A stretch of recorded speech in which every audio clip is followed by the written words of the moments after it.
കൊല്ലം മൈനാഗപ്പള്ളിയിൽ കാറിടിച്ച് സ്കൂട്ടർ യാത്രക്കാരി മരിച്ച സംഭവത്തിൽ കാർ ഡ്രൈവർ പിടിയിൽ. കരുനാഗപ്പള്ളി സ്വദേശി അജ്മൽ പിടിയിലായത് ശാസ്താംകോട്ടയിൽ നിന്നും. മനഃപൂർവ്വമുള്ള നരഹത്യയ്ക്ക് കേസെടുത്തു. മദ്യലഹരിയിലെന്ന സംശയം. ഇടിച്ച ശേഷം നിർത്താതെ ശരീരത്തിലൂടെ കാർ ഓടിച്ചു കയറ്റി. എറണാകുളം മരോട്ടിച്ചൂട് പ്രവീൺ കൊലപാതകത്തിൽ 2 പേർ പോലീസ് കസ്റ്റഡിയിൽ. പിടിയിലായത് കൊല്ലം സ്വദേശി ഷമീറും തൃപ്പൂണിത്തറ സ്വദേശിയും. കാക്കനാട് 2 പേർക്ക് വെട്ടേറ്റു. തിരുവോണനാളിൽ തലസ്ഥാനത്ത് വാഹനാപകടങ്ങളിൽ 5 മരണം. തിരുവനന്തപുരം വർക്കലയിൽ ബൈക്കുകൾ കൂട്ടിയിടിച്ച് 3 യുവാക്കൾ മരിച്ചു. കഴക്കൂട്ടത്ത് ബൈക്ക് മരത്തിലിടിച്ച് ഒരാൾ മരിച്ചു. ഓണാഘോഷത്തിനിടെ അമിത വേഗത്തിലെത്തിയ ബൈക്ക് പാഞ്ഞു കയറി ഒരാൾ മരിച്ചു.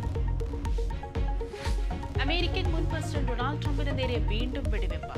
സംഭവം ഫ്ലോറിഡയിലെ ഗോൾഫ് ക്ലബിൽ കളിക്കുന്നതിനിടെ. ട്രംപ് സുരക്ഷിതൻ. അക്രമിയെ കസ്റ്റഡിയിലെടുത്ത് സീക്രട്ട് സർവീസ്.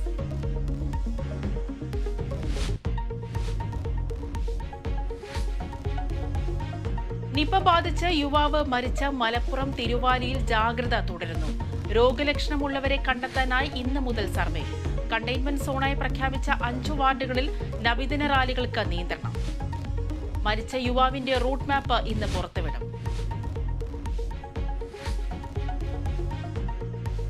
അരവിന്ദ് കെജ്രിവാൾ നാളെ മുഖ്യമന്ത്രി സ്ഥാനം രാജിവെച്ചേക്കും. പുതിയ മുഖ്യമന്ത്രിക്കായി ചർച്ചകൾ തുടരുന്നു. അതീഷി മല്ലേനയുടെ പേരിന് പ്രഥമ പരിഗണന.